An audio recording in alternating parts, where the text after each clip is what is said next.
Hey, you awesome folks! Thanks for taking this journey of discovery with your guide, Keith Haney. You're listening to the Becoming Bridge Builders podcast, your favorite podcast for everything from racial reconciliation to education innovation, justice reform, and leading change in the 21st century. This podcast is for people who love to be challenged with difficult topics, but want practical solutions to solve these challenging issues. Becoming Bridge Builders makes change possible. Each week on the podcast, Keith invites innovative thought leaders to share how they are building bridges in their area of expertise. You will hear breakthrough ideas and concepts that are changing the world. He's featuring guests who are best-selling authors, leaders at Microsoft, entrepreneurs, leading educators, professors, lawyers, and so many more. Listen in to learn how you can be the bridge to the change you are seeking. My guest today is Dr. Rob Ramsmer, Vice President of Athletics and Strategic Expansion at Friends University, co-founder of the Impact Coaching Project to develop coaches who prioritize the holistic growth of student athletes. The ICP is recognized as a thought leader in modern coaching, providing resources and training to foster well-rounded athletic development. Dr. Rob's commitment to his initiative highlights his belief in coaching that transcends performance metrics. He has published one book and will release another in the next month, focusing on athletic leadership. He also hosts the podcast Beyond Coaching, where he explores related themes. Under his leadership, Friends University Athletic Department has achieved notable academic and athletic success, earning him recognition as a 2022 NIA NCADA Athletic Director of the Year. Dr. Rob lives in Wichita with his wife, Charlie, and their 4 children. We welcome him to the podcast.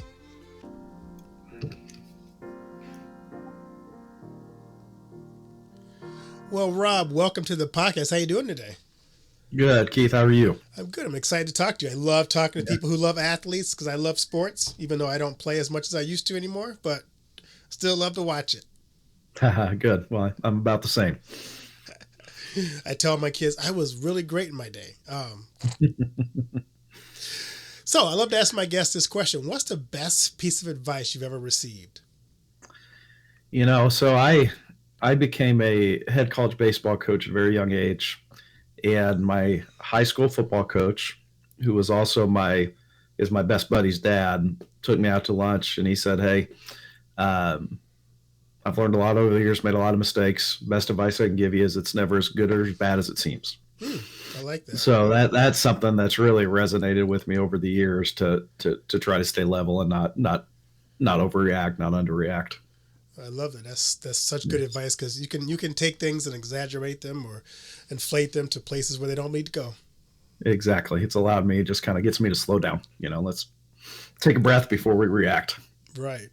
I'm curious, as you think about your life and things you've accomplished, who are some people along the way you served as a mentor or a guide for you? Gosh, that's hard to answer because there's been so many. I had it's interesting. I got real involved in Young Life in high school, and Young Life's kind of an outreach program, international deal. And I was already a Christian, but Stephen Mueller was the director at the time and really took me under his wing and discipled me, worked with me, and was very helpful. And then 2 other people that come to mind. My freshman year of college, I got asked to join an accountability group, which was the first time I'd ever been part of something like that. And he's passed away now, but the guy's name was Baker Duncan. He was a very, very wealthy investment banker. And he said he had 2 gifts in life. One was to make money and the other one was to mentor young men. So he tried to do both really well. But his whole thing was you got to do the best you can with what you got, but you have to understand what you got. And he really made us look in the mirror and be honest with each other about our strengths and weaknesses and all that kind of stuff. And that's really impacted me over my life. And I didn't really stay in touch with him after I left. But that year, it was just a year, was very, very formative.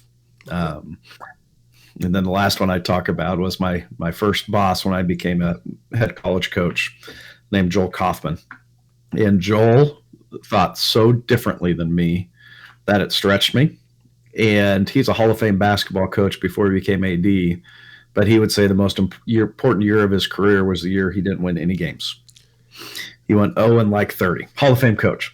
And he would just say, it sucked. It was hard, but it got me so focused on process and just what can I control that it lasted with me and actually made him better. So, yeah, when you say mentors, those are three that immediately pop in my mind. Wow, that's pretty impressive because I hate losing. That would have been a really rough year for me. Oh, I told him, I don't know if I would have survived it. I probably would have stopped coaching after that. I know I would have. Yeah. So what inspired you to write Impactful Coaching Project? So I became a head college coach at age 26, and my co-author, who's my great friend, we worked together a long time, Dustin Gallion, became a head coach at 24. And there just wasn't a lot of stuff out there to help us grow that we at least were aware of and could find.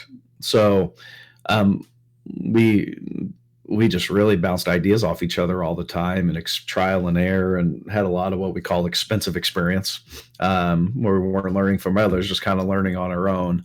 And just kind of felt good about some of the stuff we developed.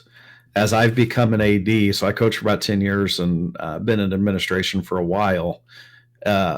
Something I found is coaches fail, or when I have to step in and do my least favorite part of the job and have to let somebody go, it's rarely because of the X's and O's, so to speak, of their sport. It's relationship building, it's environment, it's culture, it's conflict resolution. And we don't do a great job training in those things. So about a little over a year ago, we had a donor come forward where I work now at Friends University and asked for proposals, kind of entrepreneurial type stuff that donor is going to give $500,000 to. So we wrote up the proposal. We did not get it. We didn't get the money. We're like, hey, we think this is a good idea and we're passionate about it. Let's give it a try. So out of that, we started speaking. We wrote the book. Took about a year. We started a podcast, and we're really just trying to figure out how do we take some of the hard-learned lessons we've learned and share them with others. So I know coaching has changed a lot in the last little bit. What are some of the things you've noticed about coaching that's changed the most? I know I'm thinking about like Nick Saban, who's like, he just walked away because like it seems like it's so much harder to coach today than it was before. What are you discovering in the coaching realm today that's different? I don't know. So a friend of mine, a guy named Bruce Brown, who's among the wisest coach AD trainers you'll ever meet, I kind of asked him the same question. And he actually quoted John Wooden, who he spoke with at one point, which is awful cool, and said he doesn't think kids have really changed. Parents and culture have changed. And because we all have this fundamental need to be cared for and loved, and that's never changed over time, which I agree. But I think there's two ways, though, I think kids have changed. One is access to information and social media. So we're competing for their attention, whether it's parents, mentors, whatever, with a lot of different people. And there's no filter on that information, so the best marketer wins. And that's not a great thing. So, and I think that also impacts them because they think there's always something better out there because of the manicured image they see from somewhere else. So I think that's one place kids have changed, and dealing with that, I think there's a lot of hurt. I think there's a lot of doubt. I think kids feel like they're living life on a stage because they kind of are. They're putting it all out there, and that creates a lot of issues. I think the other place has changed is in the last 20 years, we've really professionalized the youth sports experience. We're living it right now where I've joked with my wife of a lot of the bad, hard problems I deal with when it gets to me and my role as an athletic director are almost family identity issues, where family's been committed so long to a sport, they come to college to play, and then all of a sudden they have a coach telling them they're not good enough, or they're not the best, or whatever it means. And that's a family identity, just not a kid identity issue. But like my fifth grade daughter is doing her first round of club volleyball this year, and we made her beg to do it. Partly because I don't want to give up every Saturday. I already work enough Saturdays, but I just see all that hurt around there. I don't want our family life to revolve around it. But that's what people feel like they have to do. And they are traveling 30 weekends a year to play in these tournaments, and with the promise of a college scholarship or whatever it may be. So in terms of how kids would change with athletics, I think they're a lot more, their lives have revolved around it for a long time. And from my perspective, I don't think that's a very good thing. I don't think that's a very good thing for the family. I don't think that's a very good thing for pick your part of society, because at the end of the day, if it's just about the sports are kind of silly. I'll throw a question back at you. If I was an alien from outer space, didn't know anything, how would you describe football to me? That's an interesting question. It's just looking at it on the surface. Yeah. You're trying to figure out why are these two teams smashing into each other.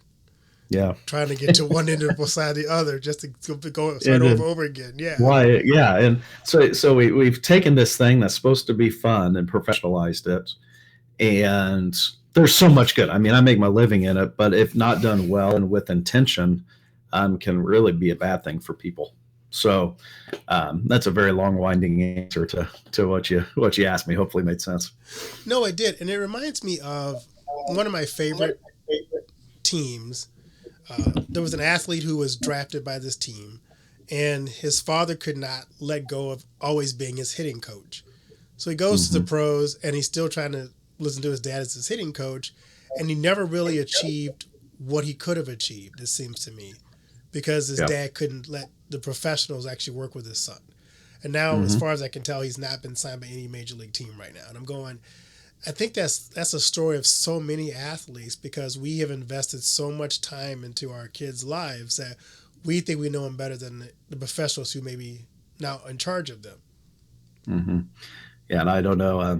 My wife totally disagrees with me on this perspective, so let that be known. And it will sound bad coming out, but I intentionally don't go to all my kids' athletic events, because if they want to do it, they need to do it because they like it, not because dad's coming to watch it. And hopefully that's not where they see their time with me. So I like that.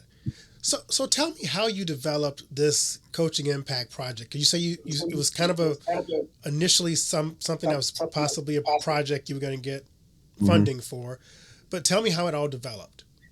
So again, my partner Dustin Gallion and I. Dustin is the talent of the two of us. We joke because he's public speaker, speaks all over the country. I've been doing it for 15 years, but we learned to be head coaches together, and we just talked. We're like, hey, someday we should do stuff. We got really into about 5 years ago 3D coaching, which I think some of the best curriculum out there of how to coach holistically and impact kids. And we have an official partnership, work with them. Our coaches do their training. And as Dustin and I were kind of batting it around that proposal to that owner a little over a year ago, we're like, we got it on paper. You're like, I think our stuff's pretty good. I think there's a framework here that could be helpful to others. And really, it's just kind of gone from there. And some speaking engagements have emerged. We wrote that book. I can't even remember how we decided to do it. I think it might have been out of the proposal. We write a page or two and like, hey, and it was a really healthy process for us because it was getting our philosophy and kind of our approach just on paper. And it just kind of grew from there. And it's just me and him. It's probably over 15 years now we've been having these conversations, and it's evolved to we think we know a little bit now. It continues to change though. It's a pretty fluid environment, but it also feels like a life's work of how do we have this subset of our society that are so committed to athletics, and a subset of that's it's so unhealthy. And then we don't train coaches at all. It's, hey, here's your whistle, go. And if we can provide a framework for some to create healthier teams and communities, cool. Let's go do it. What was the most surprising thing you discovered in your research? So far, we're lucky because we're on a college campus. We're at Friends University in Wichita, Kansas. And we do end of the year evaluations with every team we have here. So 600-700 responses, kind of depending on the year. So we worked with our institutional research board here, and we ask a research question every year. So we've started with motivation and what motivates you to participate in your sport. And when I say it out loud, it doesn't sound shocking, but break it down, it is, where the number one motivator for our kids at Friends last year, they said relationships. And yeah, makes sense. As a former coach, I think we overinflate our importance as coaches. But if you break down the relationship piece, what motivated them, number one, was the relationship with their teammates. Number two was relationship with family. And then number three was coaches.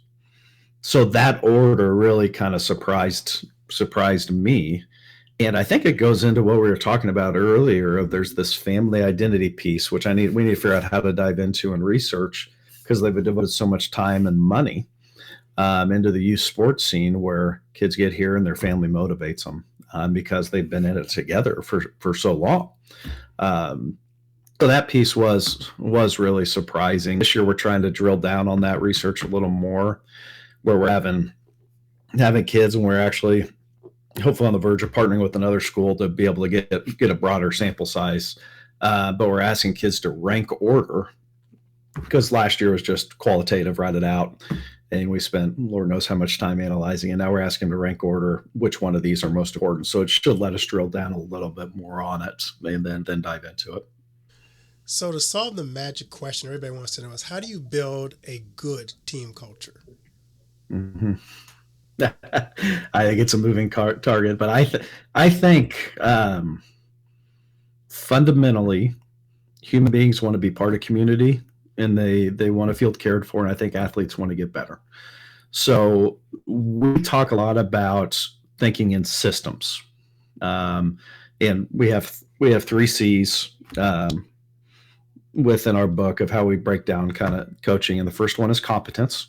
You have to know what you're talking about. If you want to talk about one way kids have changed in the last 20 years, their access to information, they're going to know if you're full of crap, because they can go fact check you on everything. So that's one. Number 2 is care. So systems of care, of how do you create habits and relationships that make kids feel part of it and feel part of the community. And we wrap in some 3D coaching stuff where I'm a big believer in what we call put-ups or gratitudes, where we have a process to teach kids how to affirm each other, because it's not a natural thing. It makes everybody kind of feel awkward. So you lean into it. And we do that here at Friends a lot in the weight room, because every kid goes in there. So they end about every workout as a team with a put-up where they affirm somebody, and a few people do it. They do a goofy cheer sometimes afterwards, or they do gratitudes on what they're thankful for. So that's one example. Another example on a systems of care is, and I credit our football coach, Terry Harrison, to this, but how you go after the post-game, how you do the post-game talk. Because after a game, emotions are high, kids are tired, and I've watched people break more relationships. I did it as a coach because I was ticked after a game, didn't have a plan, and said stuff I regret. So you're really trying to prepare for those moments when emotion comes into play, and you don't blow it. So we talk about in our book kind of, here's a good idea of how to do a post-game talk. And in reality, whether you're coaching 12-year-olds or 22-year-olds at our level, after the game, they're tired and they're thinking about going to get dinner with somebody afterwards, and they don't want to listen to the coach talk. So why waste your breath? And there's just a lot of systems we talk about to make kids feel cared for, part of a community. And then number 3 of the C is constant. And really it's, can you have consistent character? And there's a guy named Brett Ledbetter. I heard talk, he has an organization called What Drives Winning. But he talks about, how do you prepare yourself and respond well in moments that take you off guard? So how do you respond well to the surprises and not blow up relationships? So when you look at culture, I think it's hard. I think it's fluid. But I think focusing on those things and the consistency of doing those things can really, really be a powerful thing and help create a better environment. So I loved coaching my kids, especially softball. It was fun for me. I really tried my best. Like you talked about creating that kind of a culture, make sure every person on the team felt cared for. What practical tips do you have for somebody who may not be at a level that you worked with, but maybe just on the, Breck League, coaching Yeah. the softball team in the neighborhood, but you want to, but that's place sometime where that starts, where kids either learn to love the sport or learn to hate it. And you talked about also working with parents in that at that level too. Yeah. Yeah. I think a couple practical things from coaches is being very intentional on the positive touches you have with kids.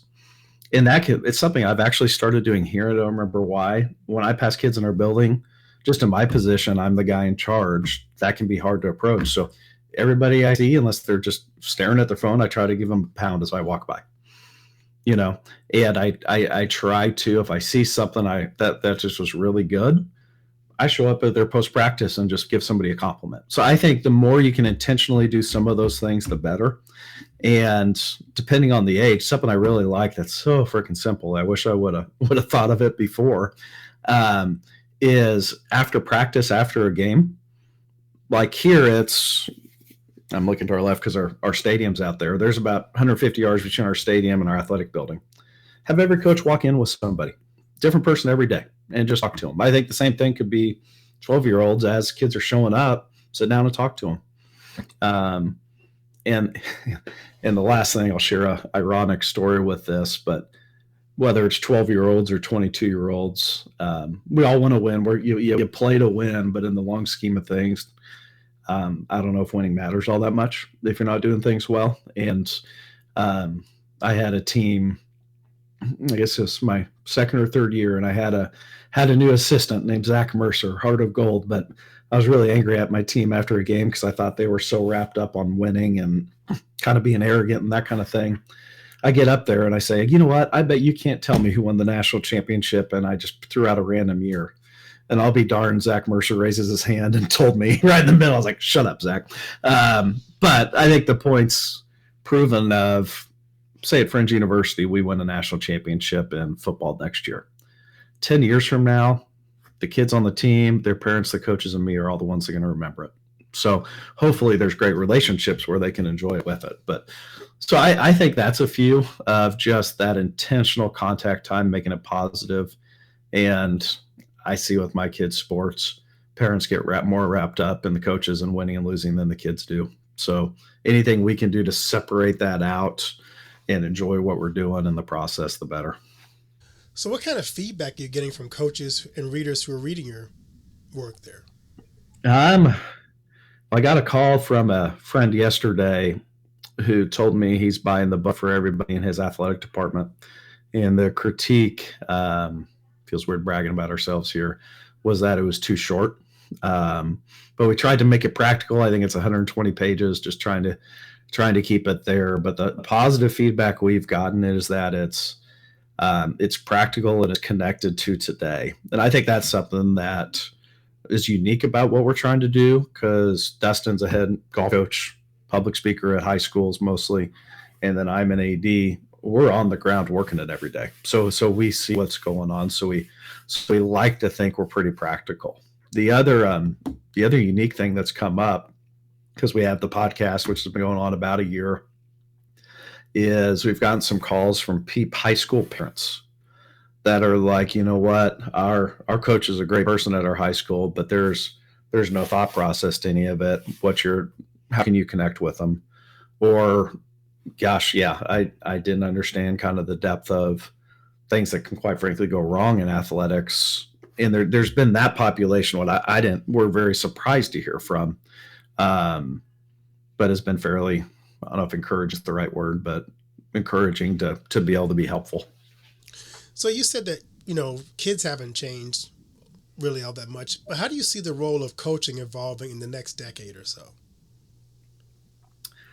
That's an interesting question.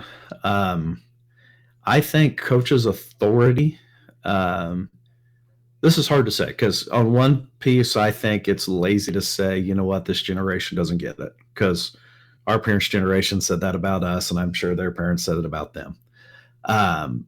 But I think gone are the days for coaches, and I can't speak for the youth level, but I definitely think high school and college, where coach said it, so you're going to do it. So coach's credibility is relational, and it's knowing what you're talking about. And I only see that increasing. The stuff going on at the major college level now with kids making millions, I see trickling down and professionalizing youth sports even more, because now you don't have to be a pro to make money. You can do it at the college level. And I really worry what that does to the health of team sports and the memories and the things you can learn. It's kind of interesting because where we're at now with friends, we've had a lot of success, wins and losses. But the most growth I see out of teams or individuals is when they go through really hard things, and when things don't go bad, you have that losing streak and all that kind of stuff. And I worry we'll lose sight even more of the value of that and going through, learning how to go through hard and coming out the other side with that team, instead of it's the coach's fault or it's the team I'm bailing, I'm going over here because I can't risk my future. When, people know who the kids that are going to make money are by the time they're probably 14, and there's all this stuff. So that's another piece I see changing, where I hope we're able, as like Impactful Coaching Project, to help, is we also see a better trained coaching world where coaches are getting trained in how to mentor kids well, build healthy environments, make kids feel cared for, better conflict resolution skills, all those different things. And I'd like to think that is coming, but it's such a big system. I don't know. That I go back to, we had a coach here, one from England, and came to the States for college and then stayed, but he couldn't get over the lack of training coaches were expected to have here. And back at home, and I think coaching training programs, a lot of places are nationalized and almost federalized, so there's some sort of safeguards in place. And I don't think I'm in favor of the government taking over that piece, but some sort of more structured developmental stuff for coaches. So I was going to ask you that question. You kind of segued into that. Where would coaches go, or where do coaches typically go to grow professionally and even in their own skills? Is there like a coach institution or a coach? I know umpires have it, but do coaches have places to go to get that kind of training? In terms of like learning the sport and coaching the actual sport, the X's and O's, the techniques, there's so much information online, but there's also coaching associations. So my past world was baseball coach, and there's the ABCA, which is the American Baseball Coaches Association, and they just had their convention last week. And really, that's where I learned to be a coach. I'd go to that thing, take notes, and follow up with the speakers and learn there. So that piece, there's avenues there. I think it's getting harder, though, because it takes a lot of wisdom to discern what's the good information and what's the bad information in the social media age. It's like I said it earlier, the best marketer wins, and that's not always a good thing. So that's a place. In terms of culture, conflict management, all that kind of stuff, I've dug and dug and dug. There's a few organizations out there. There's Proactive Coaching with Bruce Brown and Rob Miller. They're very good. There's the 3D Coaching. There's the Positive Coaching Alliance, and I'm sure there's more. There's us, but there's not as many as you'd think, given the high stress of the job at the high school or college level and the expectations people place on you. Where, I mean, we all think of those stories where the high school coach or the college coach is held up to godlike status, which is crazy, but that's the reality. So let's train these people because they have massive influence. Yeah, that's amazing. So how has writing this book influenced your coaching philosophy and practices? It's really helped us refine. It's stuff we were doing without a common language, and having that common language really helped, and having a lens to look at it through helped. And I think I've become annoying with Dustin because whatever issues we're facing or we're talking through problems, we can connect it to all these different things. I think the other thing I learned as we were writing it is how little we actually know.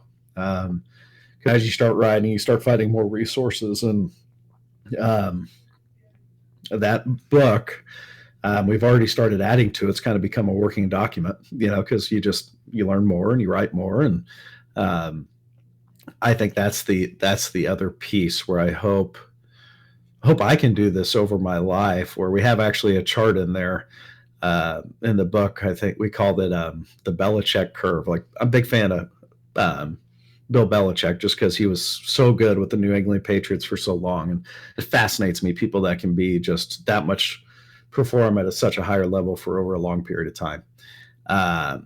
But I found an article, and he really got criticized late in his career because he got kind of stubborn. So we think on the front end and the back end of your career is where you may know the least, but you think you know the most. And kind of where I'm at in this middle part of the curve right now, you realize how much you don't know and are just craving information. So I hope in my career, at least, I can, instead of kind of looping back down, just keep growing, realizing there's so much I don't even know that I don't know, and keep improving. So you mentioned that people complained that the book was too short. So what's the next step for you in the process? I don't know. I kind of gotten into right now, and it goes with a lot of stuff we talked about, teaching people to deal in pressure. So I've been reading a lot on that, and then reading a lot on motivation. So I think that might be some of the next steps there. I think there might be a book or a training or something eventually on the motivation research we're doing with our teams of, here's what we found here, here's how we think it could be helpful. So those are some things we're thinking about. We also have, one I won't promote as much, but another book that actually should be self-published this week that looks at, from my chair, like as an athletic director, leadership philosophy and some ideas on how to run things. That came out of 2 years ago. I gave a talk at a conference on kind of how we looked at developing coaches, hiring coaches, firing coaches, all that stuff. And I had a 70-year-old AD and a 28-year-old AD come up to me afterwards saying, I just wish there was something out there because this would have been helpful. So just started putting thoughts on paper. And when we did ICP, we decided to go with that. So that's another thing coming. So here's a tough question. How do you write this book without giving your competition a heads up on what you're doing? I think what's the rising tide statement, whatever that is. I think I don't think I have it all figured out. So it feels a bit presumptuous and odd to put a book out there in the world. But I'm hoping there's a back and forth that can happen with people where we learn from each other and adapt over time. But I also think what wins is consistency over time. And a lot of people, I don't know if they're willing to put in the time day after day, year after year on the mundane to be really good. So I think hopefully that's our separator here. But if there's more healthy teams out there and we lose a little less, I'm okay with that. That's great. I love to ask my guest this question, Rob. What do you want your legacy to be?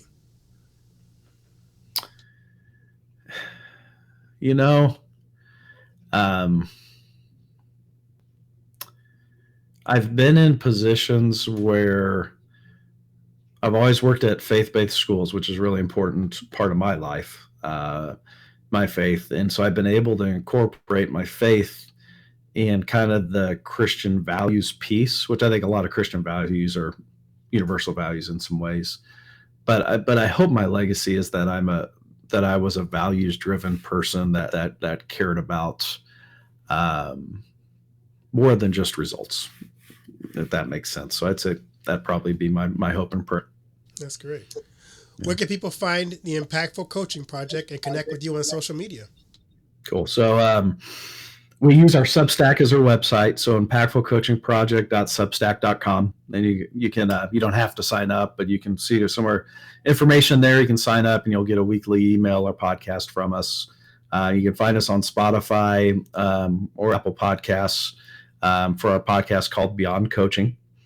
And then you can buy the book on Amazon, Barnes and Nobles, anything like that. And then if you put my contact info in the show notes too, people are welcome to reach out and talk and buy the book, whatever. Well, Rob, thanks so much for what you do, and hopefully getting better coaching and better athletics and better athletes, because I think athletes is such an important part of our lives and even our development and our growth. So I always thank coaches for what they do to help form better students and better citizens of our country and world. Yeah, cool. Thanks, Keith. Really enjoyed the conversation. Thanks for having me. I did too. Thank you.